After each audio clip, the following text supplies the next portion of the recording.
Bismillahirrahmanirrahim. Alhamdulillah wassalatu wassalamu ala rasulillah wa ala alihi wa ashabihi wa mawalah wa ba'du. Assalamu alaikum wa rahmatullahi wa barakatuhu. Bienvenue sur notre chaîne Comprendre l'Islam, chaîne qui vous permet de comprendre votre religion par la meilleure compréhension, la compréhension de nos salafus salih, de nos pieux prédécesseurs. Nous allons parler aujourd'hui d'un thème qui est très important.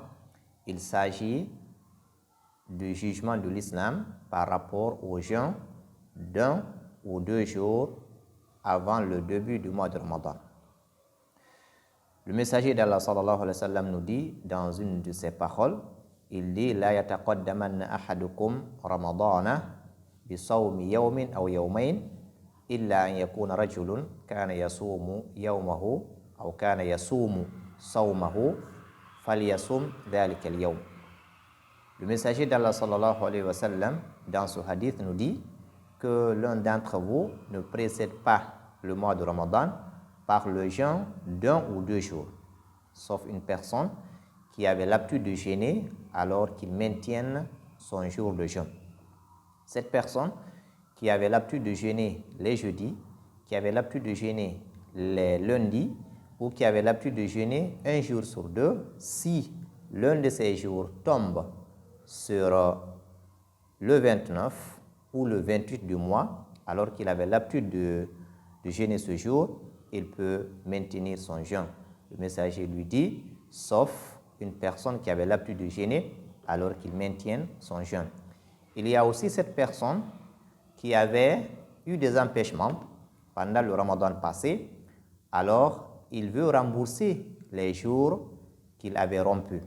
Là aussi, il lui est permis de jeûner ces jours si toutefois il n'a pas eu la chance de jeûner avant la fin du mois de Sha'ban.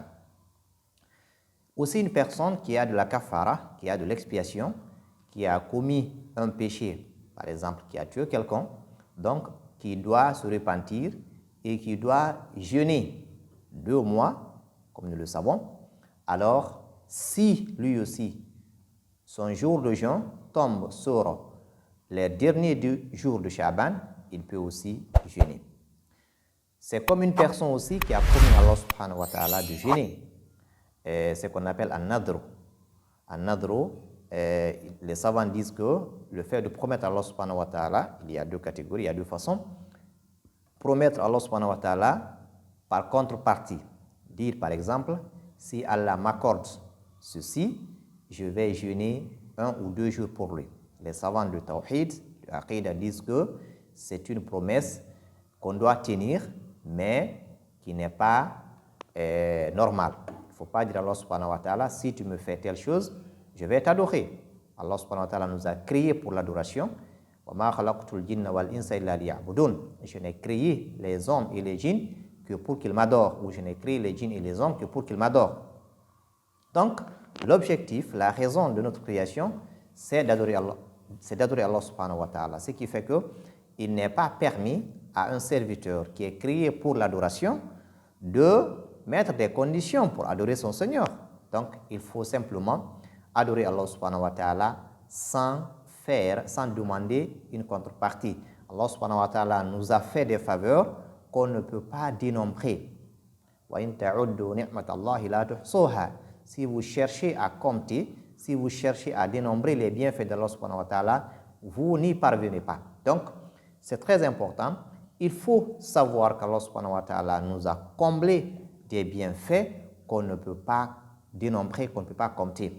Alors, nous devons adorer Allah subhanahu wa ta'ala en guise de remerciement pour ses bienfaits. Nous donner juste le sommeil, la nuit, pour se réveiller le matin avec toute cette énergie et aller travailler, c'est un bienfait. Et parmi tant d'autres bienfaits. Donc, on ne peut pas les dénombrer, c'est juste un exemple que j'ai donné. Le fait de nous faire des musulmans, d'ailleurs, c'est le plus grand bienfait qu'Allah subhanahu wa ta'ala nous a accordé. Le fait de nous faire des musulmans. Alors, nous devons remercier Allah subhanahu wa ta'ala en l'obéissant et en s'éloignant de ses interdits. Pour rappel, le cours d'aujourd'hui porte sur le jeûne d'1 ou 2 jours avant le début du mois de Ramadan. Il est dit que c'est interdit, sauf une personne qui avait l'habitude de jeûner ou une personne qui est dans les cas que nous avons cités. Donc, cette personne, elle peut jeûner. Mais de façon volontaire, de façon individuelle, choisir seulement le dernier jour pour dire, bon, je me prépare pour le Ramadan, ou surtout quand il s'agit du jour de Shak, c'est-à-dire un jour incertain, le 29e jour de Sha'ban, lorsque la lune n'a pas apparu, lorsqu'on n'a pas aperçu la lune, donc il n'est pas permis de jeûner ce jour pour dire que la personne, donc je prends des précautions. Si ça trouve que la lune a apparu hier, donc j'ai jeûné le Ramadan, ce n'est pas permis. Alors il faut attendre l'apparition de la lune ou le 30e jour de Sha'ban. Barakallahu fikum jami'an. Et nous allons parler, Inch'Allah, dans nos prochains cours de comment se préparer pour le Ramadan. Alors, si vous voulez suivre ces cours, veuillez simplement vous abonner sur Comprendre l'Islam. Wassalamu alaikum wa rahmatullahi wa barakatuh.